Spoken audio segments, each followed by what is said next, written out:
Hello, everyone. The question that I have today is that has Nnamdi Kanu been vindicated?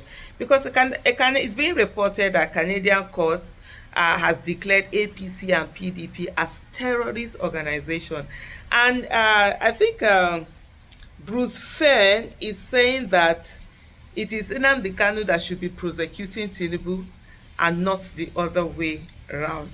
And well, let's look at this. For me, I feel somehow about this whole Canadian, Canadian court declaring APC and PDP a terrorist organization. One is that like what audacity, because these are Nigerian parties. But at the other end is that are they lying? Are they not truly a terrorist organization? People, parties that that have been in government that have killed people, opened fire on people, killed innocent citizens who were just protesting. What's the difference? During Occupy Nigeria, that was during PDP, when PDP was the ruling party. They killed protesters who just came out to protest that, oh, the price that you've put was too much. During NSAS and many other times also. The other one, too many other times, protesters have been killed. But one very particular one is that, during NSAS, when citizens, youth had come out to say, look, stop killing us, protect our lives. And the next thing, soldiers were sent in, to go and kill them. So you look at this thing and be wondering, are they not right? Are they not truly terrorist organization?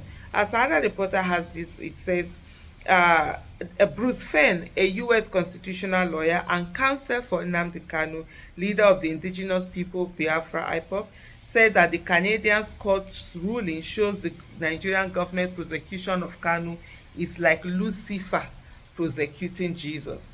Fenn has made the statement following a Canadian court's reported declaration of Nigeria's ruling All Progressive Congress APC and opposition People's Democratic Party PDP as terrorist organization. One thing that you understand, just to give you a bit of context, these people, I think some of their members, from what I read in the other, they try to get what do you call this thing now?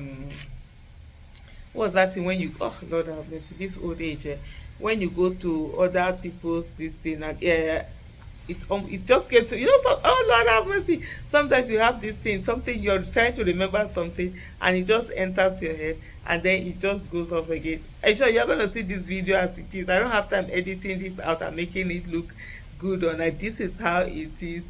Not immunity, they're trying to asylum.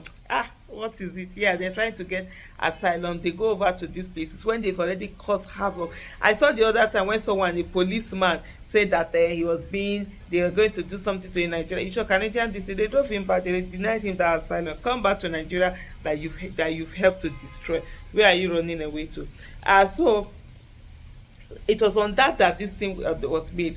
Fenn made the statement following Canadian court's reported declaration of Nigeria's ruling All Progressive Congress APC and the opposition People's Democratic Party PDP as terrorist organizations. As our reporters on Thursday reported that the federal court upheld a ruling declaring both PDP and APC to be engaged in conduct amounting to terrorism and subversion of democratic institutions. What is terrorism? You put terror, you kill people. That's terrorism. It's not just when it has something to do with religion or what. And that's definitely what these parties are doing. The judgment delivered on June 17, 2025 by Justice Pong T. Vigor dismissed the asylum application of Douglas Egbareva, a Nigerian national, and admitted PDP member because his party membership alone was sufficient to make him inadmissible to Canada under paragraph 34(1)(f) of the Immigration and Refugee Protection Act (IRPA). The court endorsed the Immigration Appeal Division's IAD detailed finding that both the PDP and APC had engaged in political violence, voter intimidation, ballot stuffing, and even murder to gain and maintain power, according to a court document obtained by People's Gazette. Quoting directly from the IAD's reasoning, Justice Ungo noted the conduct of individuals who are members of the PDP, which includes violence, murder, ballot stuffing, ballot box snatching, intimidation of voters, and other unlawful acts, is too widespread and persistent over too great a period of time to dissociate the leadership of the party from their action. The court further upheld the IAD's conclusion that both parties' actions fit the definition of terrorism under Canadian law, stating that the violence was designed to intimidate the public or a segment of the public for a political objective. While acknowledging that both PDP and APC have engaged in unlawful practices, the IAD found that the PDP committed the majority of the acts and benefited most from them, especially during its 16 years of power. I tell you, a lot. That's why PDP doesn't have mouth. A lot of the things that APC is doing today, they learned from a PDP and became more evil. Reacting to the Canadian court ruling, Fenn, in a post in his X, formerly Twitter account, said the ruling has proved that if justice should prevail, Kanu should be prosecuting President Bola Tinubu, who is, by the way, not my president, and the Nigerian government, and not the government prosecuting Kanu. MNK's prosecution by APC's Tinubu is like Lucifer prosecuting Jesus for impiety. Canadian court finds APC and PDP terrorist organization. If justice prevails, Mazi Nnamdi Kanu would be prosecuting Tinubu, not vice versa. But God is just and his justice will not sleep forever. Fenn has been a vocal critic of the Nigerian government's handling of Kanu's case, accusing it of human rights abuses, illegal rendition, and violation of international law. His latest comments come amid renewed calls by IPOB supporters and rights activists for Kanu's release, argue that the trial is politically motivated. Kanu has been in custody of the Department of State Services (DSS) since June 2021 after his arrest in Kenya, faces multiple charges including treasonable felony, terrorism charges he has repeatedly denied.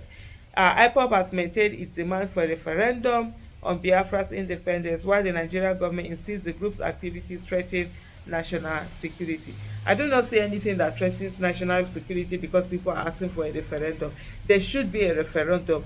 Every region should be asked whether they want to be part of Nigeria. And if there's any region that does not want to be part of Nigeria, it's okay to allow that region to go its own way. Holding them hostage, because this is really holding them hostage, it's wrong.